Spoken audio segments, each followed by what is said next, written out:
అందరికీ నమస్కారం. Yes Telugu TV ప్రేక్షకులకి ఈరోజు మన ఆరోగ్యం మన బాధ్యత కార్యక్రమంలో మీ ముందుకు మళ్ళొక్కసారి కోవిడ్ ఇన్ఫెక్షన్ గురించి, కోవిడ్-19 డిసీజ్ సిమ్టమ్స్ గురించి మళ్ళొక్కసారి మాట్లాడదామని అనుకుంటున్నాను.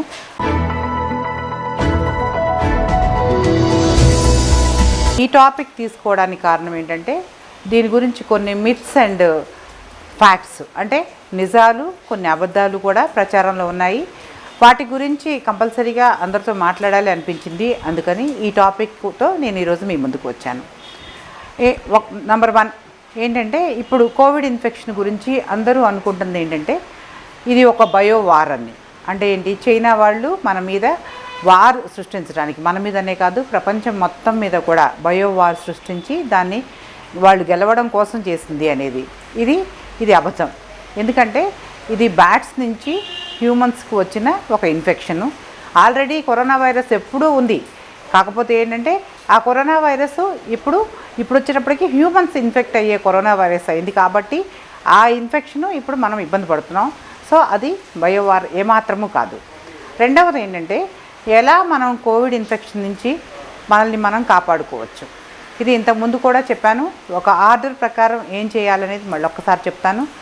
నెంబర్ 1 ఏంటి, హెల్త్ కేర్ ప్రొఫెషనల్స్ అంటే మేము నర్సెస్ కానీ, లేకపోతే ఆయమ్మలు కానీ, మా దగ్గర పనిచేసే ఎవరైతే హాస్పిటల్స్లో వర్క్ చేసేవాళ్ళు, వీళ్ళు హెల్త్ కేర్ ప్రొఫెషనల్స్ అంటారు. వీళ్ళ కోసం నేను చెప్పడం లేదు, ఇది మామూలుగా అందరు ప్రజానికోసం కోసం చెప్తున్నది. ఏంటంటే, బయటికి వెళ్ళాలి అంటే ఏంటి, కూరగాయలు కొనుక్కోవాలన్నా ఏం చేయాలన్నా కానీ మీరు ఇంట్లోంచి బయటికి వెళ్ళాలి అనుకుంటే మాత్రం కంపల్సరీగా క్లాత్ మాస్క్ని వేసుకువెళ్ళండి.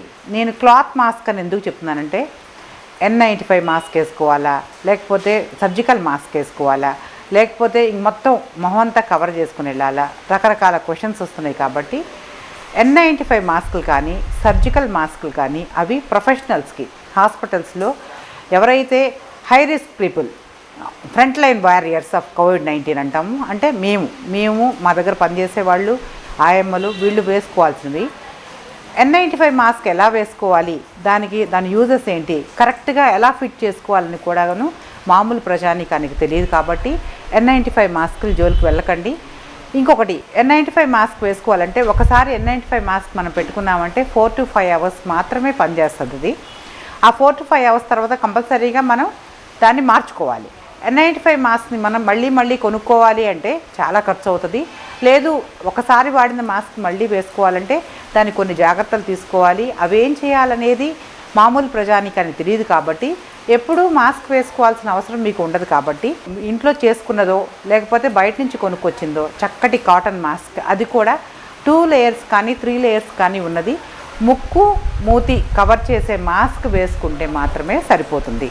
సో దీనికోసం మీరు ఎక్కువగా డబ్బులు ఖర్చు పెట్టి రకరకాల మాస్కులు కొనుక్కోవద్దని విజ్ఞప్తి చేస్తున్నా. ఇంకొకటి, మూడవది ఏంటంటే, నిజంగా కోవిడ్-19 ఇన్ఫెక్షన్ రాకుండా ఉండాలంటే SMS అనేది ఒకటి చెప్తా ఉన్నాం. దీని ఒక ఆర్డర్ ప్రకారం ఏంటంటే, ఫస్ట్ నెంబర్ 1 మాస్క్ వేసుకోవాలి. మాస్క్ వేసుకుంటే ఇది డ్రాప్లెట్ ఇన్ఫెక్షన్. ఏది కోవిడ్-19 మొదటి నుంచి చెప్తుంది. నాకు కోవిడ్-19 పాజిటివ్ పేషెంట్ని, నేను ఒకసారి దగ్గినా తుమ్మినా నా చుట్టూ ఉన్న 1 మీటర్ డిస్టెన్స్ వరకు ఈ డ్రాప్లెట్స్ ప్రయాణిస్తాయి. కాబట్టి మనం సోషల్ డిస్టెన్స్ని పాటించాలి.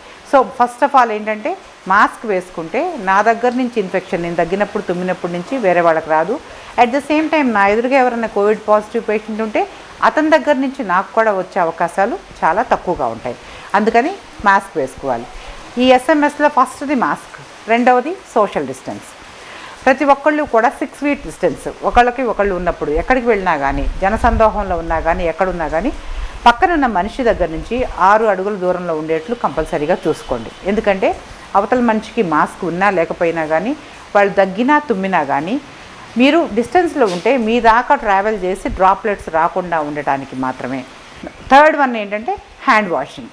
హ్యాండ్ వాషింగ్ అని ఎందుకు అంటున్నానంటే, అందరూ కూడా శానిటైజర్స్ అని చెప్తున్నారు. శానిటైజర్స్ వాడాల్సిన వాళ్ళు ఎవరంటే బయటికి వెళ్ళి వర్క్ చేసేవాళ్ళు. అంటే ఏంటంటే వీళ్ళకి హ్యాండ్ వాష్ చేసుకునే సౌకర్యం ఉండదు. కాబట్టి ప్రతి 20 నిమిషాలకో లేకపోతే ప్రతి ½ an hourకో ఒకసారి శానిటైజ్ చేసుకుంటూ ఉంటే, మనం ఎదుటివాడికి షేక్ హ్యాండ్ ఇచ్చినా, లేకపోతే మనం ఎక్కడైనా సర్ఫేస్ మీద చేతులు పెట్టి దాన్ని మనం ఫేస్ని అంటుకున్నా కానీ మనకి ఇన్ఫెక్షన్ రాకుండా ఉండటానికి హ్యాండ్ వాషింగ్ చేసుకోమంటాము. బట్ ఎస్ఎంఎస్లో మూడోది శానిటైజర్ని వాడమని చెప్తూ ఉంటాం. ఈ శానిటైజర్ని అందరూ వాడాల్సిన అవసరం లేదు. ఇళ్లలో ఉండేవాళ్ళు మీరు బయటకు వెళ్ళి వచ్చిన తర్వాత ఫస్ట్ మాస్క్ తీసేసేయండి. ఏం బట్టలు వేసుకున్నారో అవి లోపలికి వెళ్ళి అవి మార్చేసుకొని కాళ్ళు చేతులు శుభ్రంగా కడుక్కోండి. అంటే మన ఏన్షియంట్ పద్ధతులు, పాతకాలం పద్ధతుల్లో మనం ఎవరింట్లోకి వెళ్ళాలన్నా, మన ఇంట్లోకి మనం రావాలన్నా కానీ కాళ్ళు చేతులు మొహం శుభ్రంగా కడుక్కొని మనం ఇళ్ళలోకి వెళ్ళేవాళ్ళం. ఇప్పుడు కూడా ఆ చిన్న ప్రికాషన్ తీసుకుంటే సరిపోతుంది. దీనికోసం భారీ ఎత్తున శానిటైజ్ చేయటం, లేకపోతే ఏంటంటే మన ఇంటి చుట్టూ కూడాను క్లోరిన్ వాటర్ చల్లుకోవడం, బ్లీచింగ్ చల్లటం, ఇవన్నీ కూడా చేయాల్సిన అవసరం లేదు. మీరు మార్కెట్కి వెళ్ళి వచ్చిన తర్వాత ఫస్ట్ మాస్క్ తీసేయండి, హ్యాండ్ వాష్ చేసుకోండి. మీరు వేసుకున్న బట్టలు తీసేసి కాళ్ళు చేతులు శుభ్రంగా కడుక్కొని బట్టలు మార్చేసుకోండి. అంతకన్నా పెద్ద జాగ్రత్తలు అవసరం లేదు.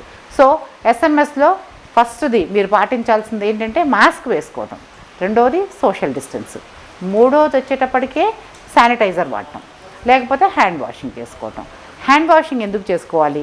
మనం ఎప్పుడూ కూడాను కోవిడ్-19 ఇన్ఫెక్షన్ గురించి ఇది డ్రాప్లెట్ ఇన్ఫెక్షన్ అని చెప్పుకుంటున్నాం. అంటే నేను పాజిటివ్ పేషెంట్ అయితే నేను దగ్గినా తుమ్మినా డ్రాప్లెట్స్ ద్వారా మీ దగ్గరకు వస్తుంది. అది నా ఎదురుగా ఒక మనిషి ఉంటే డైరెక్ట్గా ఇన్ఫెక్ట్ అవ్వచ్చు, లేకపోతే ఈ టేబుల్ మీదంతా కూడా డ్రాప్లెట్స్ పడవచ్చు. నా కోసం ఒక పేషెంట్ వచ్చి ఎదురుగా కూర్చుని దీని మీద చేతులు పెట్టినప్పుడు ఆమె చేతులకు ఆ ఇన్ఫెక్షన్ అయినప్పుడు ఈ చేతుల్ని ముక్కు దగ్గర కానీ నోటి దగ్గర కానీ మొహంలో ఎక్కడ పెట్టుకున్నా కానీ ఇన్ఫెక్షన్ వచ్చే అవకాశం ఉంది. ఏంటంటే మనకు తెలియకుండా మనం ఒక గంటలో 50 సార్లు మన ఫేస్ని టచ్ చేస్తూ ఉంటాం. అందుకని వీలైనంత వరకు చేతులు మొహం దగ్గరికి వెళ్లకుండా చూసుకోవటం. రెండవది శానిటైజ్ చేసుకోవటం. నేను ఇక్కడి నుంచి కదలలేను, హ్యాండ్ వాష్ చేసుకోలేని పరిస్థితిలో ఉంటే శానిటైజర్ని తీసుకుని ఒక 2 డ్రాప్స్ వేసుకుని శుభ్రంగా నీట్గా అన్ని సర్ఫేసెస్ కూడా కవర్ అయ్యేటట్టు, ఇట్లా మొత్తం ఇవన్నీ కవర్ అయ్యేటట్టు, ఈవెన్ ఇది కూడా కవర్ అయ్యేటట్టు చక్కగా నీట్గా శానిటైజ్ చేసుకోవాలి. ఈవెన్ హ్యాండ్ వాషింగ్ కూడా అంతే. మనం హ్యాండ్ వాష్ చేసేటప్పుడు మన యాడ్ ఒకటి వస్తుంటుంది 30 సెకండ్స్ హ్యాండ్ వాష్. అంటే కంపల్సరీ మీరు ఏ హ్యాండ్ వాష్ వాడతారనేది అది ఇమ్మెటీరియల్, ఏదైనా వాడండి. నురగ వచ్చే హ్యాండ్ వాష్ చక్కగా ఈ సర్ఫేస్ అంతా రుద్దండి, నెక్స్ట్ ఈ సర్ఫేస్ రుద్దుకోండి, నెక్స్ట్ వెనకాల రుద్దాలి, ఈ భాగాన్ని గట్టిగా రుద్దుకోండి, దీన్ని రుద్దండి, నెక్స్ట్ మన నెయిల్స్ మిగిలిపోయినాయి కాబట్టి ఇవి రుద్దాలి, ఇది కూడా రుద్దాలి. తర్వాత మణికట్టును కూడా రుద్దుకుంటే కానీ హ్యాండ్ వాషింగ్ టెక్నిక్ అనేది కంప్లీట్ అవ్వదు. హ్యాండ్ వాషింగ్ చేసుకోవటం అనే సింపుల్ ప్రొసీజర్ ద్వారా మనం ఇన్ఫెక్షన్ నుంచి దూరంగా ఉండవచ్చు. ఇంకా అందరూ అడుగుతున్న ఇంకొక క్వశ్చన్ ఏంటంటే ఫుడ్ ద్వారా, అంటే ఏంటంటే మన జొమాటోలు స్టార్ట్ అయిపోయినాయి, బయట నుంచి మనం ఫుడ్ ఆర్డర్ ఇచ్చినప్పుడు ఈ ఫుడ్ తినడం ద్వారా కోవిడ్-19 ఇన్ఫెక్షన్ వస్తుందా అని అడుగుతున్నారు. యాక్చువల్గా ఫుడ్ పార్టికల్స్ ద్వారా కోవిడ్ ఇన్ఫెక్షన్ వచ్చే అవకాశమే లేదు. కానీ మన ఫుడ్ తీసుకొచ్చే మనిషి ఒకవేళ కోవిడ్ పాజిటివ్ అయ్యింది, మాస్క్ పెట్టుకోకుండా మనం తీసుకొచ్చిన ఫుడ్ మీద దగ్గటం కానీ తుమ్మడం కానీ చేస్తే ఆ ఫుడ్ మీద ఉన్న కవర్ ఉంది చూస్తారా, దానికి ఇన్ఫెక్ట్ అయ్యే అవకాశం ఉంది. కాబట్టి మీకు బయట నుంచి ఫుడ్ వచ్చినప్పుడు మీరు చక్కగా ఆ కవర్ తీసి బయట పడేసేసి హ్యాండ్ వాష్ చేసుకుని ఆ ఫుడ్ హ్యాపీగా తినేసేయచ్చు.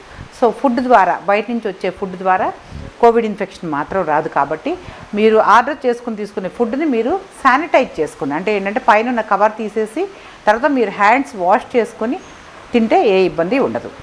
నెక్స్ట్ ఇప్పుడు ఇంకో క్వశ్చన్ అందరూ అడుగుతుంది ఏంటంటే ఇమ్యూనిటీని ఎలా బూస్టప్ చేసుకోవాలి. అంటే ఏంటంటే ఇప్పుడు అందరికీ తెలిసింది ఒకటే ఏంటంటే కోవిడ్-19 ఇన్ఫెక్షన్ రాకుండా ఉండాలన్నా, వచ్చినాక దానితో ఫైట్ చేయాలన్నా కానీ ఇమ్యూనిటీ ఉండాలి.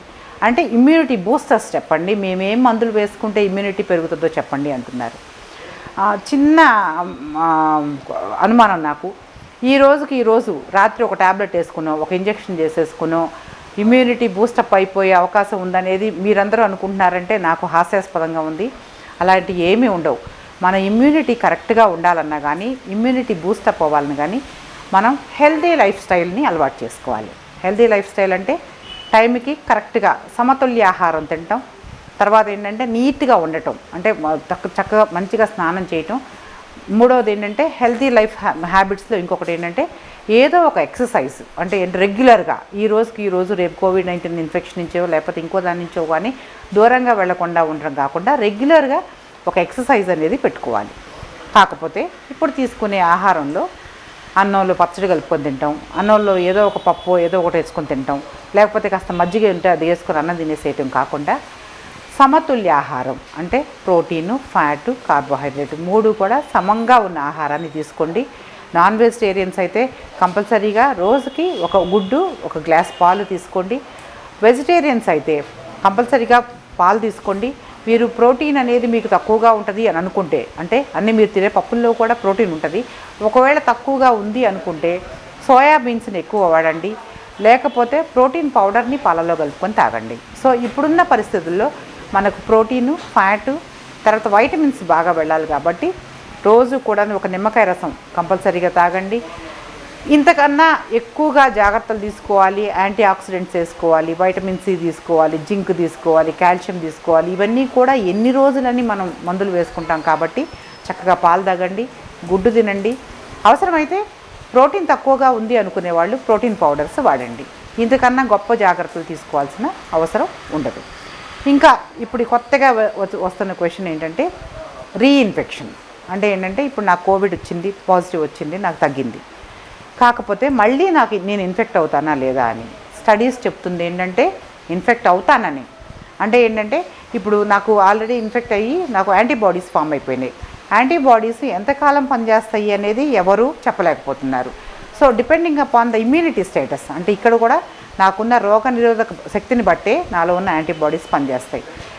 మన లోపల యాంటీబాడీస్ ఉన్నాయి కదా అని చాలామంది ఏంటంటే నాకు ఆల్రెడీ ఇన్ఫెక్షన్ వచ్చిందని మాస్క్ లేకుండా నా దగ్గరికి కోవిడ్ పాజిటివ్ పేషెంట్ కూడా తీసుకొస్తున్నారు. ఇదిగో ఈ పేషెంట్ కోవిడ్ పాజిటివ్ అని చెప్పేసి వీళ్ళకి మాస్క్ ఉండట్లా. ఎందుకు నువ్వు మాస్క్ వేసుకోలేదంటే నాకు ఆల్రెడీ వచ్చింది కదా మేడం, అందుకని చెప్పి నేను మాస్క్ వేసుకోలేదు. కానీ కోవిడ్ పాజిటివ్ అయినాక ఇన్ఫెక్షన్ రాదు అనేది ఎక్కడా లేదు. మనకు వచ్చిన యాంటీబాడీస్ 2 నెలలు 3 నెలల కన్నా పనిచేయడం లేదు. రీఇన్ఫెక్షన్స్ మేము చూస్తున్నాం. ఆల్రెడీ ఆగస్టులో ఇన్ఫెక్ట్ అయిన ఒక పేషెంట్ మళ్ళీ ఇప్పుడు ఇన్ఫెక్ట్ అయ్యి వచ్చారు. ఇది మళ్ళీ ఫ్రెష్గా ఇన్ఫెక్ట్ అయ్యారా లేకపోతే లోపల ఉండి ఇన్ఫెక్ట్ అయ్యారా అనేది మనకి అది రీఇన్ఫెక్షనా లేకపోతే ఆల్రెడీ ఉన్న ఇన్ఫెక్షన్ అనేది మనం ఇంకా కూడా చెప్పలేకపోతున్నాం. కాబట్టి reinfection chances are always there. అందుకని ఎవరు కూడా నాకు ఇన్ఫెక్షన్ వచ్చింది, మమ్స్ ఉంది, మీజిల్స్ ఉంది, ఇవన్నీ కూడాను ఒకసారి మనకు వస్తే మళ్ళీ మనకు రావు, ఏదో రేర్ కేసెస్లో తప్ప. కానీ కోవిడ్ అలా కాదు. కోవిడ్ మళ్ళీ వచ్చే అవకాశాలు ఉన్నాయి. కాబట్టి నేను కోవిడ్ పాజిటివ్ అయ్యాను కాబట్టి నాకేం పర్వాలేదు అనుకొని ధైర్యంగా మాస్కులు లేకుండా మాత్రం తిరగవద్దు. ఇప్పుడు బయట తిరుగుతున్న మనుషులను చూస్తుంటే భయం వేస్తుంది. మాస్క్ ఉండట్లేదు, సోషల్ డిస్టెన్స్ పాటించట్లేదు, హ్యాండ్ వాష్ చేసుకోవడం అనేది ఎప్పుడో మర్చిపోయారు. మేము టెస్టులు చేయడానికి కూర్చుంటే కూడా మా మీద పడిపోతూ ఉంటారు. ఒక్కళ్ళ కూడా ముక్కు మీద మాస్క్ ఉండదు. మాస్క్ సరిగ్గా వేసుకోమంటే వాళ్ళ కోపం వస్తుంది. ఇవన్నీ చూస్తూ ఉంటే ఎవరి కోసం చెప్తున్నాము, అందరి కోసం చెప్తున్న విషయాలు వీళ్ళు ఎందుకు వింటలేదనే బాధ మాకు కూడా అనిపిస్తూ ఉంది. హెల్త్ కేర్ ప్రొఫెషనల్స్గా, ఫ్రంట్ లైన్ వారియర్స్గా మేము మీకోసం అందరి కోసం మేము ఫైట్ చేస్తున్నప్పుడు అట్లీస్ట్ మా దగ్గరకు వచ్చి మాట్లాడేటప్పుడు మాస్క్ వేసుకుని మీద పడకుండా సోషల్ డిస్టెన్స్లో ఉండి మాట్లాడితే మీరు కాపాడుకున్న వాళ్ళు అయి ఉంటారు. ఇప్పుడు నేను పాజిటివ్ అయితే మీకు వస్తుంది, అట్ ద సేమ్ టైం మీరు పాజిటివ్ అయితే మాకు వచ్చే అవకాశాలు ఉంటాయి. కాబట్టి ఈ సోషల్ డిస్టెన్స్ అనేది కంపల్సరీగా పాటించమని కోరుకుంటున్నాను. ఇమ్యూనిటీ బూస్టర్స్ అని, లేకపోతే ఈ చూర్ణం వాడమనో, ఈ పొడి వాడమనో, లేకపోతే పొద్దున్నే లేచి ఆవిరి పట్టుకోమని రకరకాలు చిట్కాలు చెప్తున్నారు. ఈ చిట్కాలు ఏవి కూడా ఇన్ఫెక్షన్ రాకుండా కానీ ఇన్ఫెక్షన్ వచ్చిన తర్వాత తగ్గించడానికి కానీ ఉపయోగపడవు. అందుకని ఆ చిట్కాలు పాటిస్తున్నామని చెప్పేసి నాకు ఇన్ఫెక్షన్ రావద్దు అనుకోవద్దు. లేకపోతే ఇన్ఫెక్షన్ వచ్చిన తర్వాత నేను ఈ చిట్కాలన్నీ పాటిస్తున్నాను, ఈ చూర్ణం వేసుకుంటున్నాను, లేకపోతే ఆవిరి పట్టుకుంటున్నాను కాబట్టి మందులు వేసుకోకుండా ఉండొచ్చు అనే ఆలోచనలు మాత్రం ఉండొద్దు. ఎందుకంటే ఇవన్నీ కూడాను మనకు హెల్ప్ చేస్తాయి, అంతేగాని ఇన్ఫెక్షన్ రాకుండాను ఇన్ఫెక్షన్ వచ్చినాక తీసివేయటం మాత్రం జరగదు. కాబట్టి కంపల్సరీగా మీరు ఇన్ఫెక్ట్ అయ్యారు, గొంతు నొప్పి కానీ, పొడి దగ్గు కానీ, లేకపోతే ముక్కు బ్లాక్ అయిపోయి వాసన లేకుండా ఉండటం, బాగా బ్లాక్ అయిపోయి జలుబుగా ఉన్నా కానీ, జ్వరం వస్తున్నా కానీ, బ్యాక్ పెయిన్ కానీ, ఒళ్ళు నొప్పులు ఉన్నప్పుడు కంపల్సరీగా దగ్గరలో ఉన్న హెల్త్ కేర్ వర్కర్ని కానీ డాక్టర్ని కానీ సంప్రదించండి. ఎవరి సంప్రదింపు లేకుండా కోవిడ్ అందరూ భయపెడుతున్నారు కానీ కోవిడ్తో ఏం కాదు, అందరూ బాగానే తిరుగుతున్నారనే ఉద్దేశంతో మాత్రం ఉండొద్దు. కోవిడ్ గురించి భయపడొద్దు. అట్ ద సేమ్ టైం లైట్గా తీసుకొని నాకు వచ్చినా పర్లేదు, బ్రతికి బయటపడతాను అనే పిచ్చి ధైర్యంతో మాత్రం ఉండవద్దు. అప్రమత్తంగా ఉండండి, జాగ్రత్తగా ఉండండి, ఎస్ఎంఎస్ని పాటించండి. ఎస్ఎంఎస్లో ఫస్ట్ మాస్క్, రెండోది సోషల్ డిస్టెన్స్, మూడోది శానిటైజర్ వాడటం. సో వీటిని పాటిస్తూ జాగ్రత్తగా ఉంటారని ఆశిస్తూ థ్యాంక్ యూ వెరీ మచ్.